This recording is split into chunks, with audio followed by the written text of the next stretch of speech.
देवदत्त सकाळच्या क्रांतक तेजस्वी सूर्याने आकाशात हळूहळू चढायला सुरुवात केली. त्याच्या सोनेरी प्रकाशाने संपूर्ण पृथ्वी उजळून निघाली. पण स्वर्गात एक देवाच्या मनात एक वादळ उठलं होतं. वाद सूर्यदेव आणि त्यांच्या मुलामध्ये निर्माण झालेल्या दुराव्याचं होतं. ही कथा एका पित्याच्या कठोर शिस्तीची आणि एका मुलाच्या अंतर्मुख स्वभावाची आहे. सूर्यदेव सृष्टीचे जीवनदाता आपल्या तेजस्वी प्रकाशाने पृथ्वीवर जीवन निर्माण करणारे देव मानले जातात. त्यांची शिस्तप्रिय आणि कठोरता हे त्यांचे प्रमुख गुण होते. त्यांच्या तेजाने संपूर्ण सृष्टी उजळत असे, पण त्याच उष्णतेने कधीकधी त्यांचे संबंध जळतही असत. सूर्यदेवाची पत्नी संज्ञा अत्यंत सुंदर आणि कोमल स्वभावाची होती, परंतु सूर्याच्या अत्यंत उष्ण प्रकाशामुळे ती नेहमीच अस्वस्थ राहत असे. त्यामुळे ती सतत सूर्यापासून दूर राहण्याचा प्रयत्न करीत असे. म्हणून सूर्यदेवांची पत्नी संज्ञा हिने छाया म्हणजेच सावलीला जन्म दिला. कथेत पुढे जाण्याआधी कमेंट बॉक्समध्ये जय सूर्यदेवाय असे लिहा आणि चॅनलला सबस्क्राईब करा. संज्ञा आणि सूर्यदेव यांना 2 मुलं झाली, यमराज आणि यमुना. तसेच छाया आणि सूर्यदेव यांचा पुत्र म्हणजे शनिदेव.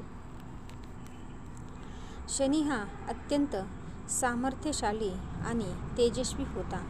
जन्मताच त्याला कर्मफळाचा न्यायनायक होण्याची वरदान मिळालं होतं. परंतु त्याचं बालपण त्याच्या आईच्या दुःखाने सावळं झालं. शनी नेहमी आपल्या आईच्या दुःखाला जवळून पाहत असे, ज्यामुळे त्याच्या मनात सूर्यदेवाविरुद्ध राग निर्माण झाला. दुसरीकडे सूर्यदेव आपल्या मुलांना कठोर शिस्तीने वाढवत होते. त्याच्या अपेक्षा होती की त्याची मुलेही त्याच्या पावलावर पावलं ठेवतील. पण शनी अंतर्मुख आणि गंभीर स्वभावाचा असल्यामुळे वडिलांच्या कठोरतेला प्रेमाऐवजी उदासीनता समजत असे. त्यामुळे वडील आणि मुलामधले अंतर अधिकच वाढत होते. काळाच्या ओघात शनिदेव आपल्या न्यायाच्या भूमिकेत रुजू झाला. कर्माचे फळ देण्याचे काम करताना शनिदेव कठोर पण न्यायी निर्णय घेत असे. त्याच्या निर्णयामध्ये कधीकधी सूर्याच्या अधिकारांना आव्हान वाटे. यामुळे पित्या-पुत्रांमधील मतभेद अधिकच वाढले. सूर्यदेवाला वाटे की शनी त्याला आव्हान देतोय, तर शनीला वाटे की सूर्यदेव त्यांचं काम समजून घेत नाहीत. या मतभेदांनी त्यांचं नातं तुटलं. ब्रह्मांडातील इतर देवतांना पाताळ लोकात आणि पृथ्वीवर त्यांच्या वादाचा परिणाम जाणवू लागला. स्वर्गातील इतर देवतांना हा तणाव पाहवत नव्हता. त्यांना माहीत होतं की जर सूर्य आणि शनीच्या नात्यात सुधारणा झाली नाही तर ब्रह्मांडाचा समतोल बिघडू शकतो.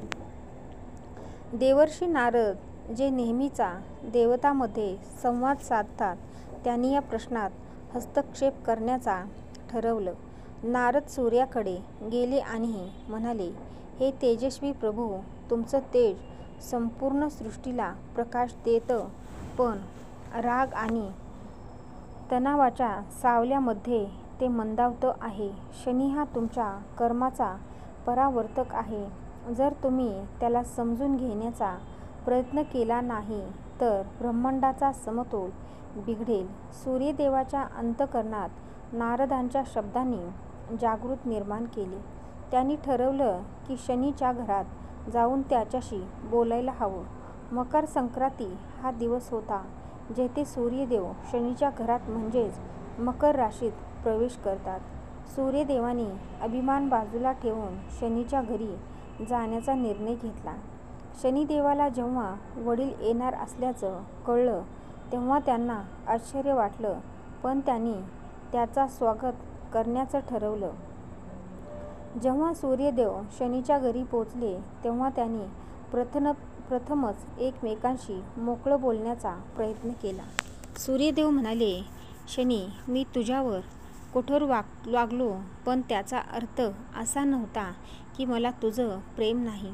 माझी कठोरता माझ्या स्वभावाचा भाग होतो, पण त्यामागे माझं प्रेम आणि तुझ्यासाठीची चिंता होती. शनिदेव नम्रपणे म्हणाले, पिताश्री, मी माझ्या रागामध्ये तुमच्या प्रेमाला ओळखू शकलो नाही. मी माझ्या आईच्या दुःखामुळे आंधळा झालो होतो. मला तुमचं सत्य कधी समजलंच नाही. त्या क्षणी पित्या-पुत्रामध्ये सुसंवाद झाला. त्याचा राग विरघळला आणि प्रेमाने नातं नव्याने तयार झालं. या घटनेत ब्रह्मांडात आनंदाची लहर पसरली. त्या दिवसापासून सूर्यदेव दरवर्षी मकर राशीत शनीच्या घरी जातात. त्यांना जाणीव झाली की नात्यामध्ये सुसंवाद आणि समजूत आवश्यक आहे. मकर संक्रांतीचा सण हा केवळ सूर्याच्या राशीबद्दलचा नाही, तर नात्यामधील सुधारणा आणि एकतेचा उत्सव आहे. ही कथा आपल्याला सांगते की जरी नात्यात कितीही तणाव असला तरी संवाद, समजून आणि क्षमाशीलता यामुळे तो सुधारता येतो. सूर्य आणि शनीच्या या कथेने एक गोष्ट स्पष्ट केली. एकतेचा प्रकाश हा नेहमीच मतभेदांच्या सावल्यापेक्षा तेजस्वी असतो. त्यामुळे मकर संक्रांती साजरी करताना या कथेचा विचार करा आणि आपल्यातील नात्यांना नव्याने उजळण्याचा